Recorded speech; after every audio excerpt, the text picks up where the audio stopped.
Hey everybody! Whether you have tuned into this lesson live or you missed it because of Target, this lesson is all about how you can use the Organizing a Biography template in Seesaw or in your journal to help you stay organized throughout our entire biography unit. So when you log on to Seesaw or you open your journal, you will have access to this entire printout or template, and you'll start with the change maker you chose. So you need to, on the lines, tell me who it is you chose. And this needs to be somebody that, I know a lot of people chose their family members, which that's wonderful. And if your parents or your family members are change makers, I want to know that. Just make sure that it's someone you can provide a lot of evidence for and their impact on the world. Because we definitely want to honor those people in our community that are doing great work. But then I also need to know your name, just so I know you're the author. The next page you're going to see is what a biography must have. So there are two checklists here. You have the biography must-haves and the sections. I'm going to talk about both of those separately. So let's start with must-haves. These are just the things you have to have throughout your entire biography.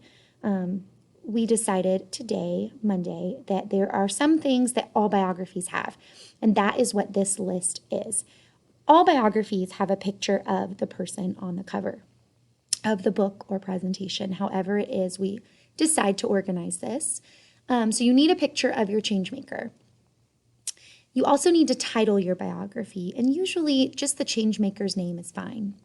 If you come up with a more creative title, that is fine too. Like I'm doing Tupac, and he has a famous song called Changes. I would say that he's like a man of change, or a man demands change. Something fun like that talks about his music might be a cool title, but also just Tupac Shakur is a fine name too for the biography. The third thing that you have to have in your biography is your name. You're the author. You've done the research. You've done the work. You need to give yourself credit for that. Once the biography is open, all biographies, we agreed, have a table of contents, which means the pages in your biography need to be numbered so that you can create a table of contents. All biographies also include bold words that may be important to your topic. These could be important places your changemaker has been, maybe inventions they have created, or even just any technical vocabulary words that are related to your person.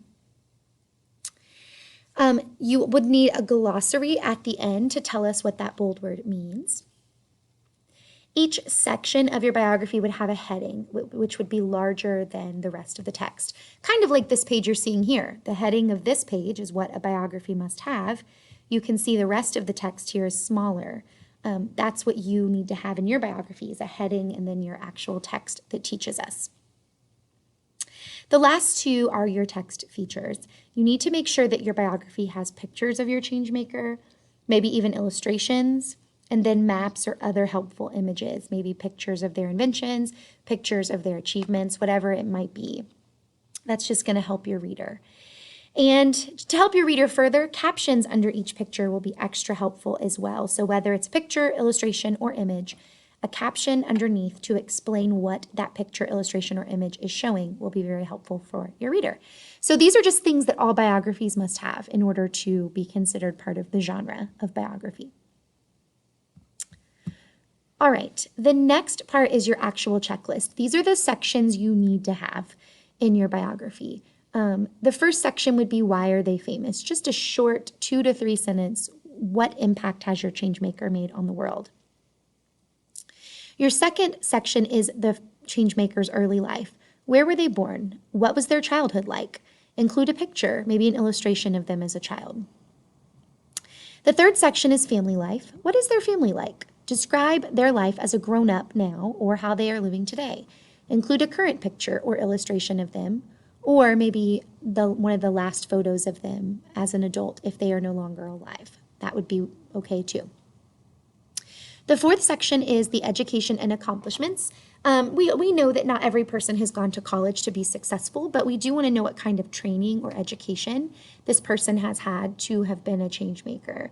So I'd like for you to describe their education or training. Where did they go to school? Did they go to college? If so, where and what did they study? I'd like to know, what have they accomplished as a change maker? What have they done? This kind of goes with the next section, which would be like your chapter 5, and that's achievements. Why should we view them as a change maker? What have they done for others in the world? And then the last 3 sections are kind of our summary sections. So you can have a works cited. This is like a section where you just tell me which resources you use. Where did you get your information about your change maker? You might love this change maker. You may have already known a lot about them, but you are required to do research. That is part of your approach to learning. So did you use Mac and VIA? Did you use Cobb Digital Library, Britannica Online, or Britannica Elementary? BrainPop, Discovery Education, what did you use to learn about this person? At the end, you have a glossary, and that's usually a section on its own titled glossary. I would say choose 3 to 5 words within your writing to give the meaning of in the glossary, just to help build that technical vocabulary. And then finally, an optional section or chapter could be an about the author section. This is just fun. I think you're going to work hard on these over the next 3 or 4 weeks. So it's fun to include a little section about you because you've worked hard and you want your readers to know who you are. So this is where you include a recent picture of you. Tell us about yourself, why you were inspired by this change maker. This is like your reflective piece. I want to know why this person matters to you because you've told us why they should matter to us. But how did they impact your life? All right, within the template, you're going to see that I've given you boxes for each one of the sections. This is like your note-taking space. As you're researching, you can come back to this template and you can take notes so that you're not losing any information. So you have one for each one of those sections. Remember, your works cited is where you tell us which resources you used. So if you're finding a lot of information through biography.com, or if you're finding a lot of information through Discovery Education or PebbleGo, you can write those sources here just to remind yourself that this wasn't all from your brain. You had to do research. Okay. And then, of course, I have a glossary section and about the author. So this template is just a tool for you to help you stay organized and to help you be successful in meeting the requirements for informational writing.